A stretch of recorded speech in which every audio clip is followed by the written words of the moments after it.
Olá a todos e a todas. No vídeo de hoje eu gostaria de falar para vocês sobre o curso Ocupação em Carreira e da motivação principal, a inspiração desse curso.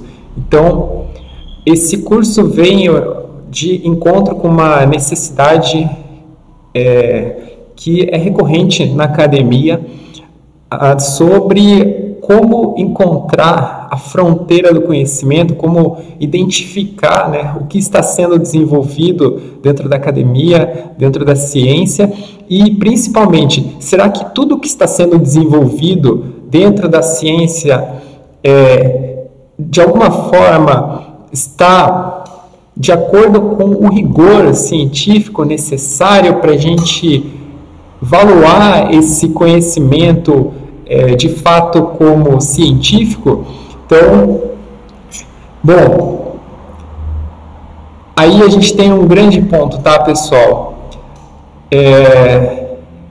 Primeiramente, nós podemos falar sobre esses paradigmas com os quais nos deparamos dentro da ciência e que nem todo paradigma representa a fronteira do conhecimento. Então, podemos falar de escolas do pensamento, podemos falar do pensamento muitas vezes segmentado, muitas vezes fracionado, por exemplo, o cartesianismo, que separa o todo em diversas partes e dessas partes busca reconstituir o todo. Ou, estou falando aqui de uma forma muito simplificada, é claro, tá? Ou então podemos falar também sobre a concepção do todo, de uma forma integrada, o pensamento sistêmico, e hoje em dia muita gente fala sobre a quantificação, sobre talvez o que venha a ser o pensamento quântico. Bom, enfim, nesse sentido, podemos pensar sobre a perspectiva de quem entra na academia, tá? Que se depara com inúmeras hipóteses, todas as opiniões, todos os seus pensamentos, e entender o método científico é um grande desafio para essa pessoa. Bom, o método científico, ele vai caminhando, ele vai logrando etapas do conhecimento, e na medida que uma pessoa tem uma hipótese, ela discorre sobre um assunto, na medida que ela entende um assunto, ela pode esmiuçar mais e buscar compreender todos os aspectos de um assunto, e isso vem a constituir, em muitos casos, uma dissertação, e finalmente, ao se compreender todos os aspectos de um assunto, alguém pode lograr desenvolver uma tese. E a partir da tese, então, na academia se propõem teorias. Essas teorias, elas são resultado de um esforço conjunto onde nós, como cientistas, como pessoas que ingressam no conhecimento científico, buscam dialogar das diversas teses, entender a constituição das teorias. Porém, as teorias, elas não encerram a ciência. As teorias, elas também têm uma finalidade, que é nos permitir reconhecer, identificar com mais exatidão, com mais precisão, as leis da natureza, as leis da matéria. Então, nesse sentido, a ciência ela é um campo de construção coletiva, é um campo fantástico, e quem de alguma forma recorre à ciência, tem essa fonte inspiradora para entender até onde a humanidade avançou. Bom, claro que podemos pensar, esse conhecimento, uma vez que ele é tomado, não existe uma garantia exata de que os resultados do trabalho decorrente de tudo que já foi desenvolvido pela ciência, de que isso vá despontar de uma forma a se completar a ciência, né? Talvez se realizar as realizações que estão mais à frente, talvez, do conhecimento científico. Então, nesse sentido, a gente pode pensar que, e por diversos momentos, podemos ter atuação a partir de pontos intermediários, de pontos que estão em alguma etapa do desenvolvimento científico e não necessariamente na fronteira do desenvolvimento. E exatamente isso acontece a todo instante. Porém, de certa forma, reconhecer a fronteira da ciência é um trabalho do cientista. E isso nem sempre acontece, tá, pessoal? Porque, assim, chegar até a fronteira do conhecimento é algo que requer a neutralidade para que o cientista consiga observar todos os fenômenos e não simplesmente rejeitar o que talvez já tenha sido estudado ou que ainda não tenha sido estudado. Não se trata disso. Se trata de, observando os fenômenos, formular hipóteses. Na medida que alguém formula hipóteses, então esse diálogo ele começa a partir daí. E identificando que outras pessoas já estudaram o assunto, então a gente tem o início do estudo dos casos, e esse é o trabalho de uma monografia. Quando se avança, então, para observar todos os aspectos que já foram estudados nesse assunto, as hipóteses elas podem avançar um pouco mais, aonde existe e aonde não existe formulação. Isso significa que nada pode ser imediatamente rejeitado nem validado como científico. A partir do momento que você tem uma hipótese, ela não é uma teoria.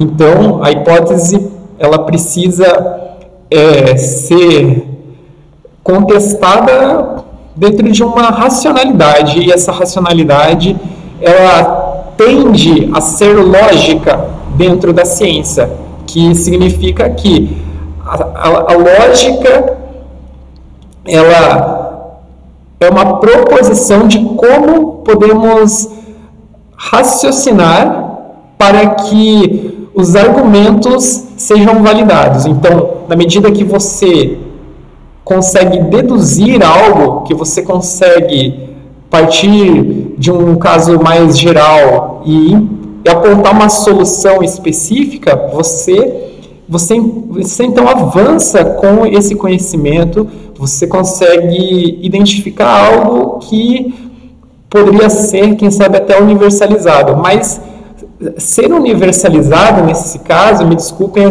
a minha expressão, isso não quer dizer que você cria uma lei. Não. Significa que você encontra uma explicação que poderia ser universal. Mas isso ainda é uma tarefa muito hercúlea, uma tarefa que está muito à frente ainda. Então, nesse sentido, se pensarmos que, através do raciocínio lógico, devemos evitar ser indutivos e devemos buscar ser dedutivos para avançar nessa explicação do universo, nessa explicação das leis, então,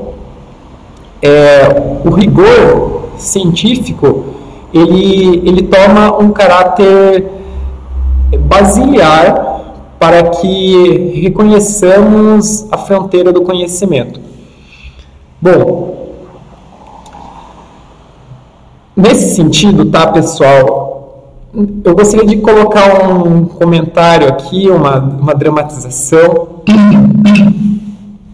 nem todo cientista vai até a fronteira do conhecimento, tá? Eu gostaria de deixar isso bem claro para vocês, porque hoje em dia se fala sobre pseudociência, mas também podemos falar que não existe só isso, né? Pseudociência, existe também o senso comum. Existem as pessoas que não estudaram dentro da academia ou que não tiveram acesso ao método científico, né, para saber como avançar na escala do conhecimento, talvez chegar até os limites de alguma área do conhecimento. E, por isso, lidar com opiniões diversas, com pensamentos diversos, é a coisa mais comum, do cotidiano de todos nós. Nesse ponto, cabe salientar que isso também pode acontecer dentro da academia. E não só dentro da academia, como dentro das pesquisas. Isso também pode acontecer em diversos momentos, quando a análise dos experimentos, a análise das pesquisas feitas, das proposições, elas esbarram em algum limite da capacidade de análise. E por conta disso, em determinados momentos, as conclusões elas podem ser melhor elaboradas ou não. Podem existir conclusões definitivas. Quanto mais se avança em relação às definições e quanto mais consegue migrar dos conceitos para as definições, então o cientista ele está alcançando uma explicação mais exata e que pode dialogar melhor com toda a sua área do conhecimento. Isso é o propósito das definições, né? As definições, elas não partem de um único cientista, porque isso seria um conceito, e as definições, elas têm uma validação que é, de alguma forma, a explicação ou a colocação mais adequada para aquele termo, né? E não adequada somente de um caso, não adequada somente para um caso. Ela é adequada do ponto de vista de trazer a essência daquele significado de um termo. Então, a definição ela é diferente do conceito e, na medida em que dentro das pesquisas os cientistas colocam um pouco das suas inspirações, isso é natural, eles também podem incorrer em erros. E esses erros eles não acontecem só dentro das pesquisas. Eles podem acontecer também do ponto de vista, do ponto de partida, tá? E o que significa isso, o ponto de partida? Bom, eu gostaria de colocar aqui para vocês que quanto mais brilhante for a justificativa que alguém tem para pesquisar determinado assunto e escolher determinado método, maiores as chances de que a pessoa vai partir racionalmente de escolhas que estão mais alinhadas com o que aquele objeto se refere e mais de acordo com relação ao método, aos meios pelos quais poderemos avançar na compreensão daquele determinado objeto, daquele determinado objetivo. E aí, as justificativas, elas podem ser muitas, elas podem ser variadas. Bom, entender a justificativa tem dois lados. O lado de quem dá início à justificativa, e isso envolve um trabalho de interpretação de mundo, das suas pesquisas exploratórias, dos seus estudos, das suas leituras, de toda a sua trajetória de estudo e trajetória acadêmica. E interpretar a justificativa também acontece do ponto de vista de quem dialoga com essa interpretação de justificativa. Acontece que, pensando da motivação individual, de uma forma atomizada, qualquer pessoa, independente de onde esteja, independente de ser cientista ou não, ou de estar na academia ou não, pode se utilizar do método científico para avançar no conhecimento. E isso é muito bom, que alguém possa estudar, pesquisar algo e, através do método científico, avançar nas suas conclusões, nas suas compreensões.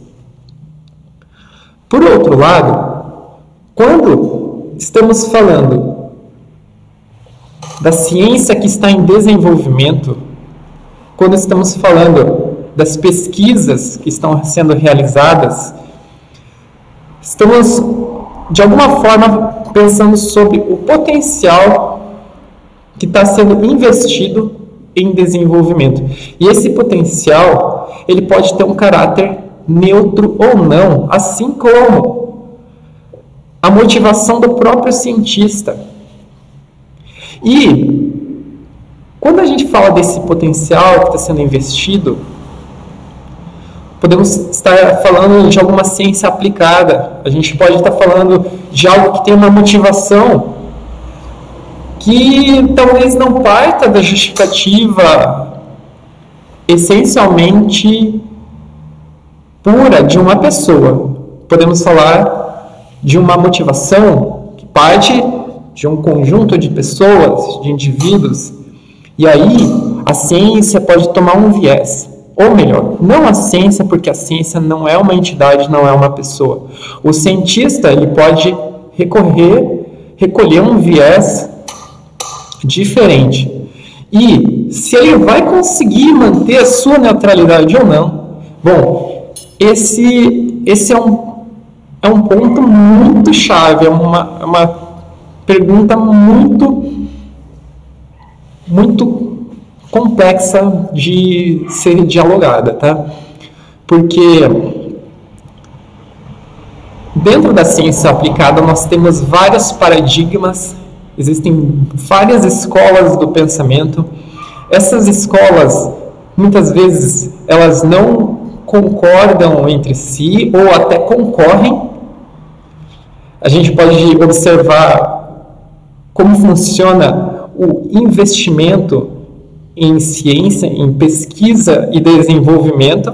Então, ele tem um viés, e esse viés da ciência aplicada, ele incorre em favorecer mais uma área em detrimento de outra, ou mais uma teoria em detrimento de outra. Se a gente pensar numa área, a gente pode pensar, por exemplo, por que se investir talvez em medicina e não em fisioterapia? Ou por que se investir talvez em biologia e não talvez ciências da terra? Dentro de cada uma dessas áreas, existem diferentes disciplinas, existem diferentes especialidades com as quais os cientistas eles vão poder trazer matérias mais detalhadas da especificidade e também das características que nos vão dar condições de observar a adequação daquele conhecimento, a adequação daqueles experimentos, a adequação do método, estar intervindo numa realidade através do método, né? O método, novamente, ele também não é uma personificação, né? Então, do ator, do agente, do cientista, né? Intervindo pelo meio do método. Então, dentro dessas especialidades, vai se falar sobre isso, né? Sobre essa adequação. E se nós pensarmos além das diferentes áreas, se nós pensarmos também sobre as diferentes teorias, então podemos pensar que as teorias, elas definem eixos que vêm lá de cima. Não é qualquer assunto que alguém vai falar, que vai explicar para outra pessoa que é uma teoria. Pessoal, isso não é uma teoria, tá? Isso é uma confusão que muitas pessoas fazem. E a epistemologia é um campo da filosofia da ciência que resolve isso, porque teoria é algo que está lá no topo da ciência, muito próxima de explicar as leis. Ainda não são as explicações das leis. E quando a gente fala sem os detalhes de observar as características técnicas e as especificidades dessas teorias, então nós não estamos tratando da teoria, estamos tratando desse diálogo que acontece entre pessoas. Isso envolve opiniões e hipóteses, na maior parte das vezes. Em alguns movimentos, isso avança para a explicação dos casos, para a explicação das revisões. E, uma hipótese melhor ainda, isso avança para a explicação com a compreensão de todos os aspectos de um assunto. Porém, somente uma pessoa que realizou esse trabalho de observar toda essa revisão e observar todos os aspectos de um assunto é que detém de fato todos esses saberes, de modo que ele pode transmitir as suas explicações e seus comentários para as outras pessoas. Mas essas outras pessoas não vão conseguir apreender isso. Vão conseguir compreender, porque o propósito de quem fez toda essa revisão, de quem compreendeu todos os aspectos de um assunto, é trazer a compreensão dos avanços para essas pessoas. E com os avanços, a compreensão das conclusões sobre os diversos avanços. E para que alguém entenda que é possível tomar uma linha de pesquisa e não ter que reinventar a roda, refazer todo o processo. E a partir disso é que se pode conversar sobre os avanços das teorias. Então, pensando na existência das diferentes teorias, existem teorias que vão para determinadas direções, outras tomam sentidos bem diferentes. E isso é muito sério. É tão sério quanto o ponto de vista da neutralidade do cientista e de quem faz uso da ciência, de quem investe na ciência. Antes de eu falar sobre isso, que vai envolver algo que eu já vou dar um spoiler, que vai envolver a ciência pura, tá? Antes de falar sobre isso, eu quero falar sobre as teorias e o humanismo. Porque olha só, sem um princípio, o método científico pode provocar verdadeiras catástrofes. Sem um princípio, o método científico não, pessoal. Novamente, outra entidade aqui nomeada que não é, e por isso, lembrando, é sempre uma pessoa ou uma organização, uma empresa, um órgão, uma entidade que é movida por pessoas que podem ter um caráter ético ou não. E, nesse sentido, uma teoria, ela pode ser utilizada para fins que não são nada legais e pode provocar catástrofes, calamidades, pode estar envolvida com situações terríveis. Por outro lado, a proposta da ciência é que se avance no conhecimento e na construção do conhecimento dentro dessa sociedade que tem o método científico como uma das maiores aquisições que foi feita pela humanidade e que permite esse avanço civilizatório. E nesse sentido, se temos teorias que podem beneficiar todo esse processo de desenvolvimento social, de desenvolvimento da sociedade, das sociedades, né, dos contratos entre pares, pode promover o desenvolvimento do contrato social, da Constituição, a constitucionalidade, o que é constitutivo,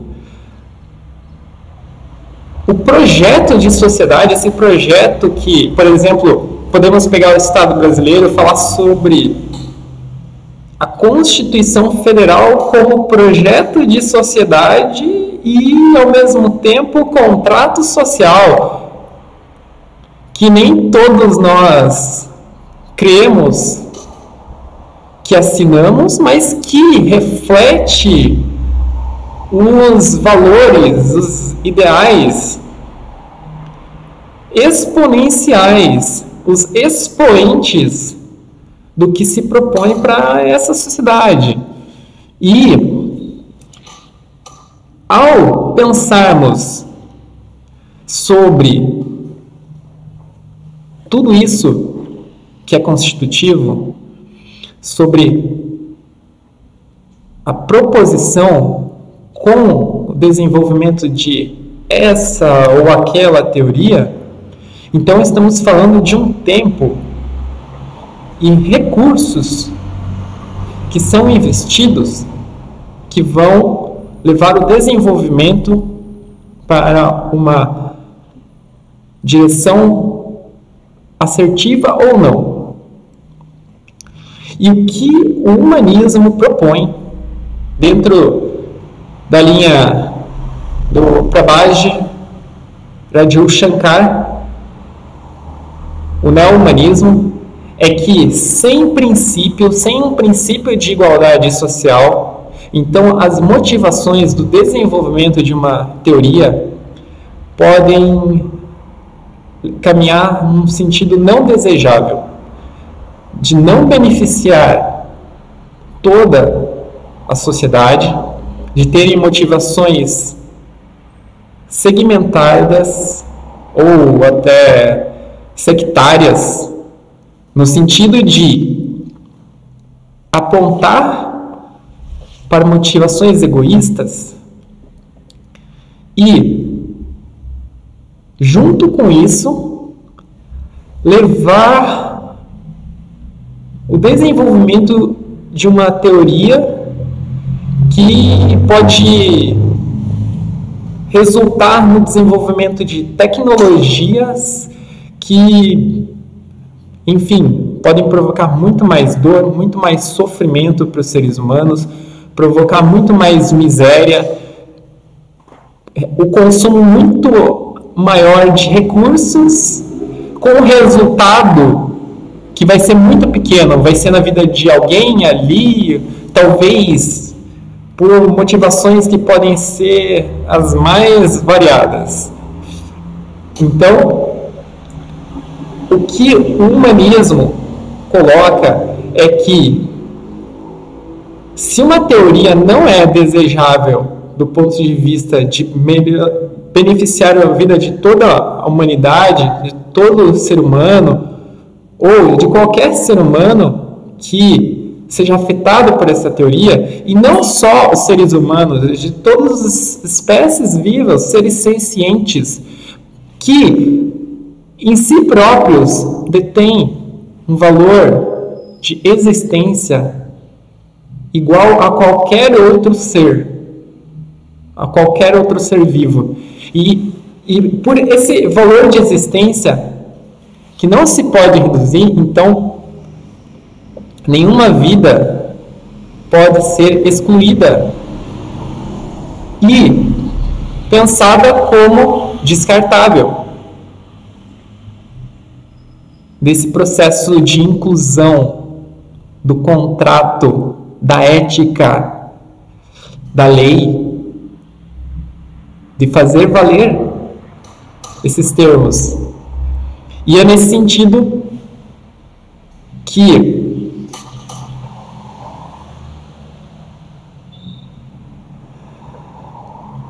uma teoria, para ser desenvolvida, ela tem que ser capaz de passar por esse crivo, esse rigor, de beneficiar todas as formas de vida, né? E o avanço civilizatório. Se ela não for capaz disso, então não vale nem a pena investir nessa teoria, nem perder tempo com essa teoria. É isso que defende essa linha de neo-humanismo e que traz o princípio da igualdade social como um princípio que nos faz enxergar o valor de cada existência e, junto com o valor da existência de cada ser vivo, que é igual em si mesmo, através dessa linha de pensamento, podemos observar mais de perto todos os casos em que, junto com algo que vem do budismo, vou pegar um gancho aqui de fora dessa linha de raciocínio, mas da vacuidade de pensarmos em como enxergamos o nosso valor pessoal de ser igual a outro ser, igual a outro ser vivo, e pode ser da nossa linhagem de hereditariedade, da nossa linhagem familiar, igual um ser que é em si mesmo um ser tal como seus pais. E se pensarmos sobre a forma de vida que nós não temos como negar, então reconhecer que somos um ser dotado de um organismo vivo, igual aos outros seres. Então, reconhecendo esse valor que há em nós mesmos, podemos ser alçados, ou podemos nos alçar capazes de reconhecer o valor de cada ser vivo. E esse valor da existência, em si mesmo, ele existe. E em cada ser vivo, ele existe. E por isso, pensando sobre esse princípio da igualdade social, então, avançar em determinadas teorias é um termo que pode ser considerado ético e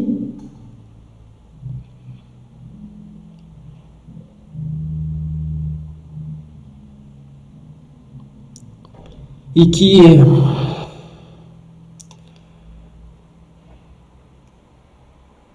depende do caráter, da existência ou não de um princípio. E podemos observar isso na justificativa, se ela é brilhante ou não. Bom, a justificativa ela pode ser escrita por alguém. E ali vamos encontrar um pouco da sua interpretação, leitura, análise de mundo, de contexto e da trajetória do pensamento, da racionalidade e também do desenvolvimento científico em determinado linha ou determinado arcabouço e determinada delimitação. E aqui, pessoal, eu queria dizer uma coisa para vocês. Nem todo cientista vai até a fronteira do conhecimento. Porque para chegar na fronteira do conhecimento é necessário trilhar o caminho da ciência pura, que muitas vezes é tratado como algo distante da realidade, mas que é o único caminho pelo qual alguém pode trilhar para chegar na fronteira do conhecimento. Porque a ciência aplicada, ela pode gerar uma técnica, ela pode gerar um método, mas ela está a serviço de um paradigma ou de uma escola. Para a ciência pura, o paradigma e a escola a priori não existem. E é por isso, e é só por isso, que nem todo cientista necessariamente alcança a fronteira do conhecimento. E pelo quanto podemos estar imersos na ciência aplicada, nos paradigmas, ou nas escolas do pensamento, entrando em embates. Por que avançamos nessa teoria ou naquela? Por que está sendo investido de determinada forma em determinado campo da realidade, onde vemos um paradigma da produção, um paradigma produtivista, talvez reduzindo os ecossistemas e talvez o paradigma da sustentabilidade, que também é um paradigma, mas aonde que ele entra nessa história? E como que isso está sendo decidido? Politicamente, então isso já não é ciência pura. E isso não substitui o papel da ética que é tomado pelo caráter de cada indivíduo.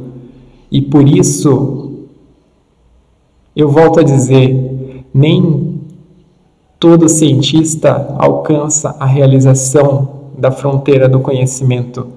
E é somente através da ciência pura que se pode lograr uma justificativa brilhante. Porque uma justificativa pautada em método, em técnica de análise para a obtenção de resultado, bom, isso pode ser refutado desde o começo, quando a análise de contexto e a leitura de mundo, a interpretação da realidade,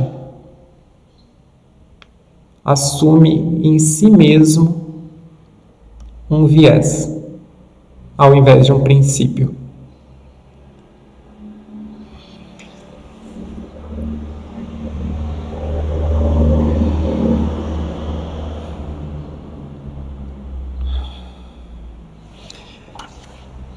Eu vou continuar falando sobre o curso Ocupação em Carreira no próximo vídeo. Muito obrigado.